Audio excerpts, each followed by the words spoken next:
Hello, everybody, and welcome to the December 2nd episode of Trips and Traps.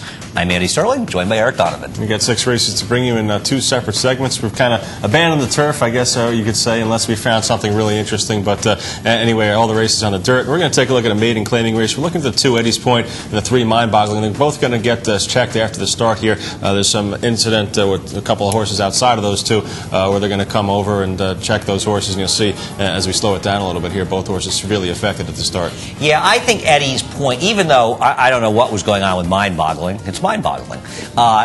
In Mind-Boggling, Eddie's Point, of course, has finished 2nd and 3rd. I think their order reversed the time before, and they're off the screen now. Mind-Boggling, I'm not really sure, and there he is, jumping in the picture, still under a strangle, and he's just rank or whatever.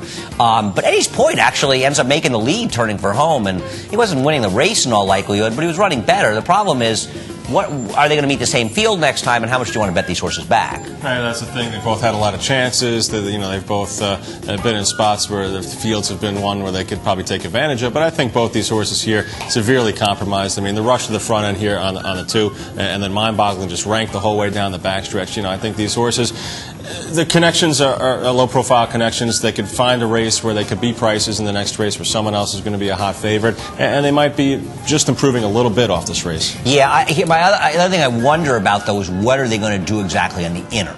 They're not going 6 on the inner, and all they're going to go 2 turns. How effective will they be at 2? And we'll see how the races play out. But it is an interesting race. And for my money, Eddie's Point, the winner is the horse sitting 4th, actually. The heavy favorite is the one, the gray on the outside. The winner is the gray on the inside. And this is a heavy favorite that disappointed badly. And I don't know that Eddie Point should have won. The winner had a perfect trip here and got a good ride from Edgar Prado, I believe. But Eddie's Point should have been 2nd for sure. Yeah, and Eddie's Point has every right to chuck it here in the stretch. You figure right there, drifts in a little bit, might be finishing 5th in this race, but comes back and really holds his own with the rest of this pack in here, and is going to be part of the battle here for the 2nd place finish, and there's going to be a 3-way photo for place in here, and Eddie's Point really stays on gamely. Mind-Boggling just didn't have anything in the stretch after the start, and the rankness down the backstretch. Here's a look at the head-on. You'll see both horses, 4 and the 5, kind of come over a little bit, and you see both horses affected by the start here. Yeah, it looks at first like the winner, and then the winner may be somewhat at fault for this, the start, but I'm not sure that the 6 and the 5, somebody sort of herds him a little bit, and he comes in, and that sort of shows the danger of herding, that a horse can react to it. But I'm not really sure where we're going to go with these horses in the future, but they certainly didn't have great trips. Yeah, I think if they're prices, you play them. If they're short prices off these kind of trips, you probably play against them. Probably, yeah, that's probably fair. The next race we're going to show is from the same day. We're actually going to show 3 segments from Thanksgiving, just to remember Thanksgiving Day. It's the 6th race, and the number 8 Adirondack Warrior, and Adirondack Warrior should have just won this race. There's no doubt about it. And you see him, the green horse, who just checked completely out of the race. And this is not one that you're exaggerating to suggest, and we'll show you the head-on and show you where he goes. He lost an easy 5-6 lengths in here.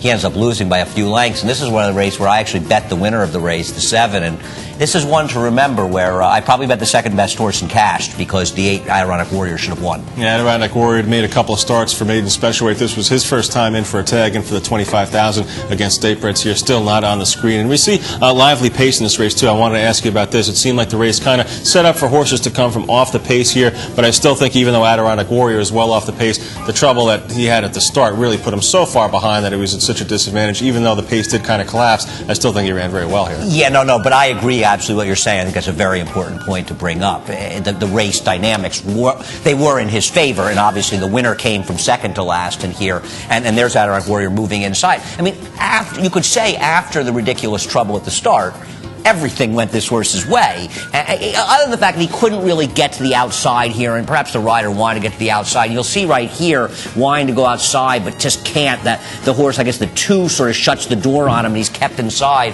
And then he ends up flattening out just a little towards the end.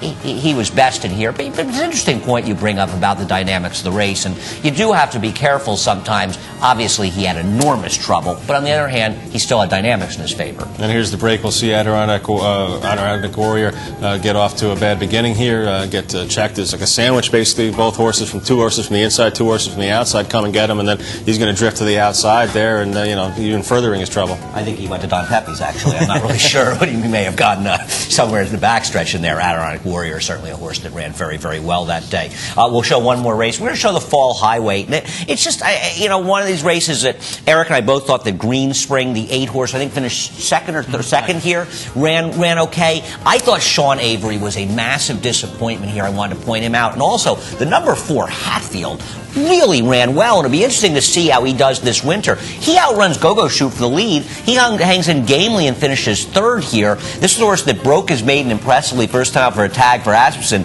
Contested very shrewdly, got in there and claimed the horse, and he's run okay, and then he run 4th in the Bayshore. But Sean Avery, who's sitting behind him, and Greenspring will pick him up later. My point with Sean Avery was, and this is a horse, he was stepping up a little here. There's no doubt about it. I don't want to condemn him after this one start against decent company, but I think he showed in this race, as he did in that 14-horse field at Saratoga, he doesn't want to rate. No, he's going to win racing. He's been the front end. I think he's much better on the front end, absolutely, even though the pace up front is honest here. He's sitting a good trip. He's, too wide in behind the speed and, really has no excuse as long as he gets out and gets some running room in the stretch.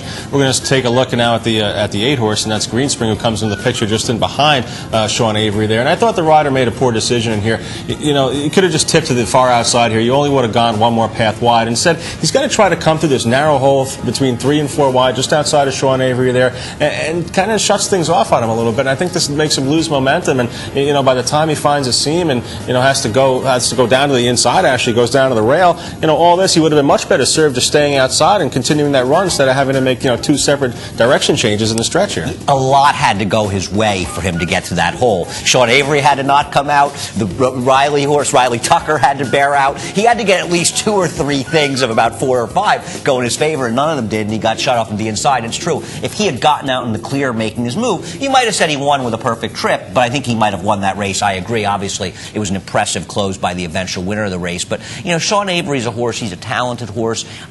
He's not the kind of horse I wanted for this race because I feel like he's one-dimensional and needs the lead. And he's a horse that always gets bet. He's got the name of a hockey player. It's Mike Hushin. He's a relatively fast horse. Maybe he improves, but it'll be interesting to see if Mike can effectively get him to rate. And I think Hatfield's an interesting horse. We'll probably see some of these in the Gravesend, is it, on the race day we come back? Be interesting to see. Yeah, no, Hatfield's a horse with inner track experience, has done well over the course, and is riding a good wave of races into the winter here. So we'll see what Hatfield can do. That'll do it for us in our first segment here. Yeah, and they're also improving horses. But anyway, we appreciate your watching, and of course, we'd love to hear from you. Trips and Traps at NYRAInc.com. Send us your thoughts, anything you have to say. We'll be doing a show next week, and then we'll be off for a few weeks. But drop us a line if you get a chance.